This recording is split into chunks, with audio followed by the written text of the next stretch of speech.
Thank you, Abraham. It's been amazing. It's amazing. I'm so grateful to sit here. You sort of exploded into that moment. There was something about what just happened that got your juices flowing. Let's talk about it. So I've been meditating regularly. I found you and been listening like nonstop on YouTube. It's amazing to see you moving. It's not a photo of a landscape. And I'm so thankful because I know that with my gratitude, so much more is coming in. And yeah. The better you feel, the better it gets. The better it gets, the better you feel. And I cry, and it's just my body is like receiving. You know what that is? That's opening the valve. That crying is the relief that you're feeling as you're letting go of resistance. And the natural energies are being allowed by you to flow. Yeah. Yeah. I did a 14-year marriage, and I sat in the car driving going, God, I need a sign. I'm doing the work. Do I stay? Do I leave? You know, a brick hit the windshield on my partner's side of the car. And I was afraid that, like, what does that mean? It wasn't a text that said stay or leave. It was just, you know, because I was afraid to own a bigger life. And now I am. And, you know, I put all these things on my vision board, and a bunch of them happened so quickly in my mind that I thought was so quick. Yeah. And they were like... A vision board's a sneaky way to let things happen because it feels like it's a game. And when you put things on it, it causes you to focus upon what you want, and then the universe kicks into high gear. And because you thought it was a game, you let them in. And then when you find the vision board buried behind the coats in the closet and you say, holy cow, everything on this vision board has happened. I was picking up pieces that fell off. I'm like, oh my God, that happened. Oh my God. And I got this, and here's this thing. So I want to stay in gratitude, this thing. And so from what you've heard, you came with some things going on, and then you listened intently as we've been talking here. And so at this moment in time, where do you want this conversation to go? In other words, where are you, and what do you want to profess from your now point of knowing? From my now point of knowing, I feel the part of, there's a story that wants to pinch because I want to complain that I got 2 covers of this major magazine or newspaper, but it wasn't exactly the thing I wanted. But I got the New York Times twice in like 2 weeks. And it's for transformational work I'm doing. And I'm also a comedian, and I wanted it to be like Tonight Show, you know?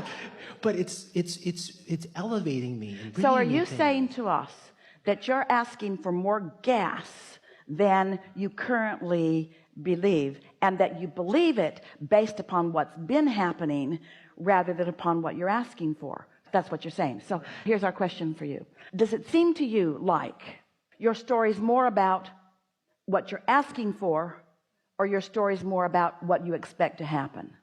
It's a big question we're asking all of you. The reason we ask is because when you explain some of the things that did happen, and then you sort of sheepishly say, but it wasn't quite enough, I wanted more than that. I'm ashamed to want more. And so say that now. That's what we want to hear from you. Well, we didn't mean to upset you. But I see the part of me that's shaming myself. That's like what I grew up with. Like, you should be thankful you have feet. You should be thankful you have water.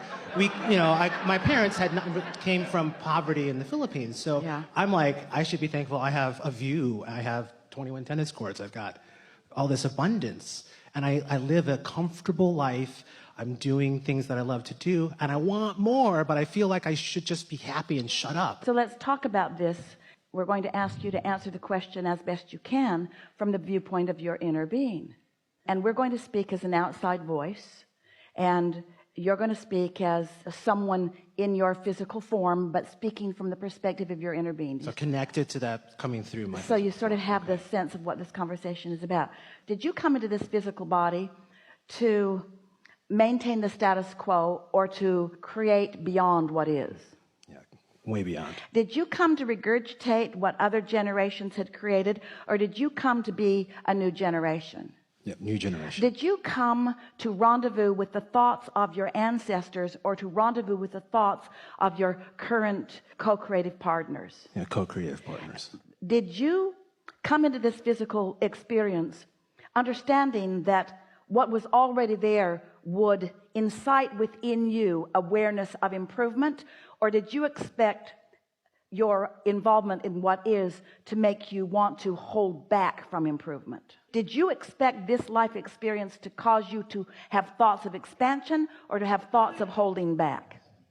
Expansion. Now you're speaking this from your physical perspective, but it certainly is what your inner being knows. When you came into this physical body, did you feel invincible or timid? In the body, I felt timid, but there's a part of... We're not talking to your body. We're asking you to look at it as best you can. We want you to extrapolate from what you know about your inner being to find these answers. Yeah, infinite. Did you expect when you came into this physical body to feel invincible or to feel timid? Invincible. When you came into this physical body, did you know your worthiness or did you come to prove it? Came to prove it. Right. Right. There's this conversation. What does your inner being say to you about it? Right. And what does, when you say I came to prove it, what does that feel like in your belly? I came to prove it? No, I came to live it. I came to be it. I came because I am it. And I came to live some diminishment in order to know that diminishment is not my path. I came as a leader of my people and lots of people's.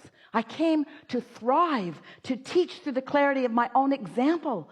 I didn't come to cower and suffer and join the ranks of those who don't know.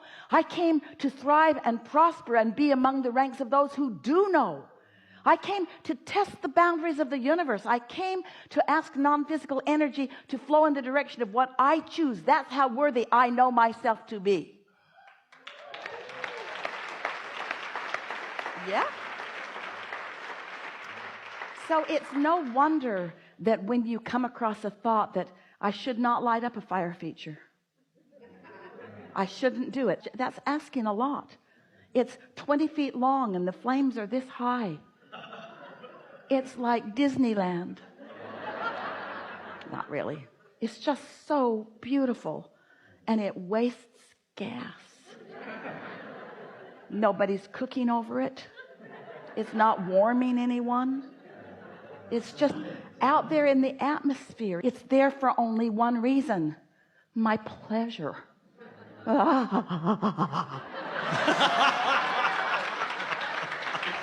Do I dare ask the universe to provide for me for my pleasure? Oh, yes.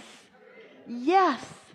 You are here for satisfaction. That's why all the contrast exists. That's why the new ideas are born. That's why the energy flows. That's how the universe expands. If it were not for your ability to compare and decide and desire, there would be nothing new that is moving and all would cease to be. You must continue to expand. It is your birthright. It is your responsibility. It is what you were born for. And that's why those other thoughts feel so screwy, because they are. Right. Right. Oh God. And that's spectacular. All right, so here's the rub.